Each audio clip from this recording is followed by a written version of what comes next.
Hey, do you know what the specialty of today? June 26. Today is International Day Against Drug Abuse and Illicit Trafficking. Or in common, World Anti-Drugs Day. United Nations celebrated this day as an International Day Against Drug Abuse since June 26, 1988. The United Nations Office on Drugs and Crimes, UNODC, select themes for the International Day and launches campaigns to raise awareness about the global drug problem. Now let's learn more about this day. What is anti-drugs?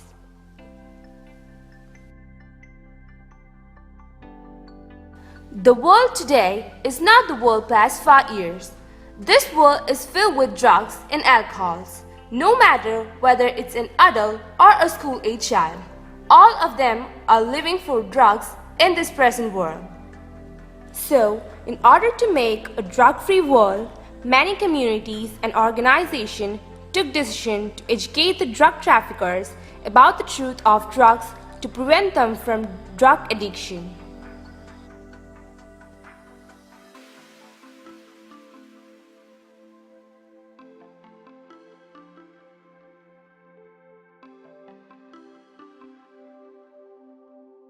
What makes you a victim? Frequent reference to drugs in cinemas, TV, newspaper, etc. makes a person curious to have an experience. Friends who are drug addicts cause a person to have a taste of the drug. If a person in a family is a drug addict, others will be influenced to take drugs. Modern life puts a lot of pressure on the individual as there is high competition in every field. In such circumstances, individuals may become frustrated when they cannot realize their ambitions and hence seek refuge in drugs. Some individuals believe that drugs take them to a new world and a new kind of perception. Many people like hardworking. Intellectuals or students believe that drugs provide them extra energy to do work. Similarly, many athletes also take to some of the endurance increasing drugs.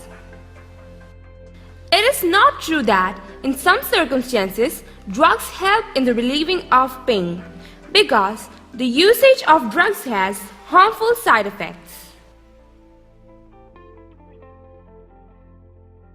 What drugs do?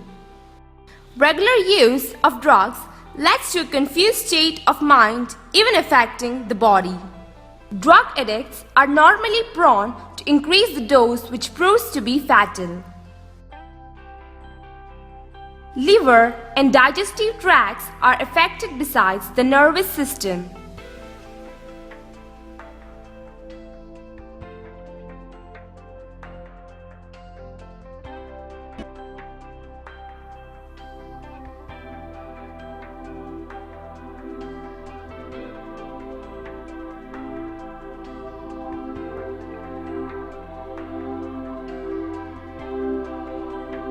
The brain is a complex organ at the center of our nervous system.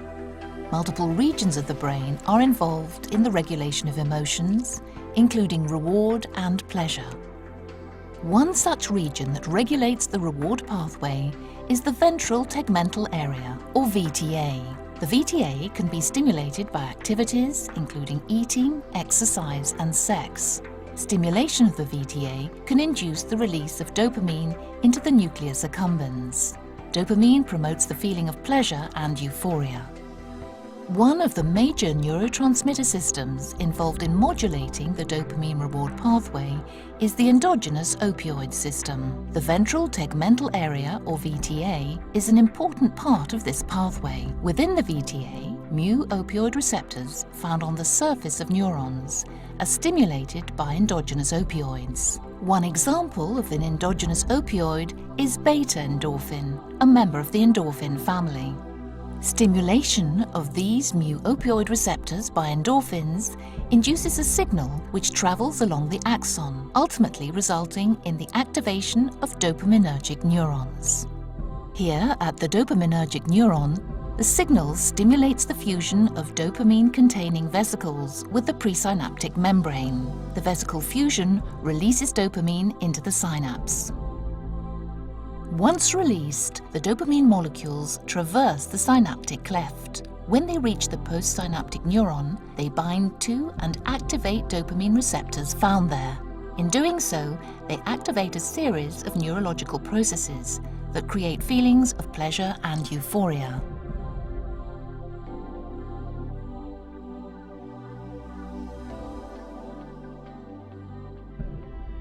Like endogenous endorphins, opioid drugs such as heroin and opioid analgesics bind to the mu-opioid receptors in the ventral tegmental area.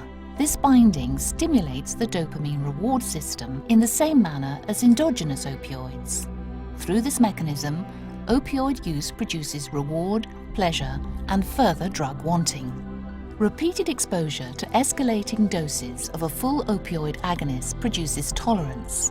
That is, higher and higher doses of the full agonist are required to achieve the same effect, or constant doses produce less and less of an effect.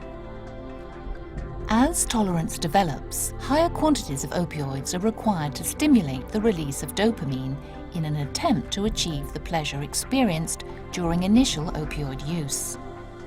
Tolerance and physical dependence makes the addicted user susceptible to withdrawal symptoms. At this point, the drug user no longer experiences euphoria with drug use, only the relief that comes from warding off the inevitable withdrawal.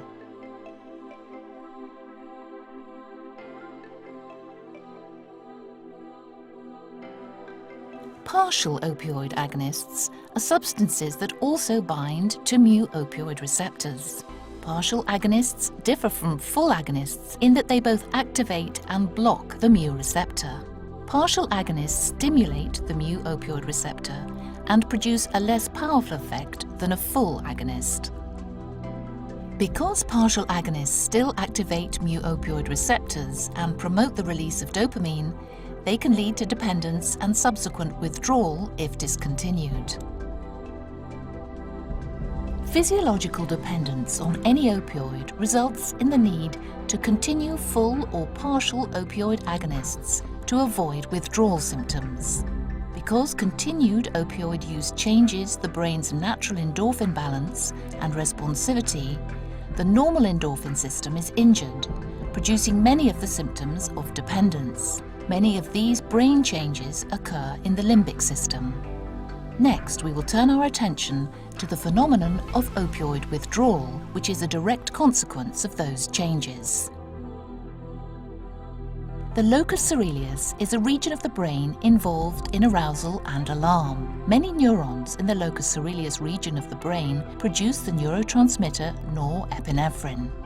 Norepinephrine regulates a variety of central nervous system functions, including the regulation of respiration, blood pressure, and general alertness. Imbalances in this neurotransmitter system are partially responsible for the symptoms of withdrawal. Opioid use stimulates mu-opioid receptors, which in turn inhibit the release of norepinephrine in the locus coeruleus. To offset this inhibition, neurons within the locus coeruleus increase their activity, releasing additional norepinephrine. During withdrawal, when no opioids are present, locus coeruleus neurons release excessive amounts of norepinephrine due to their elevated activity and the loss of inhibition by mu-opioid receptors. An excessive amount of norepinephrine in specific brain locations produces the symptoms of withdrawal, including anxiety, fever, diarrhea, nausea, vomiting, and insomnia.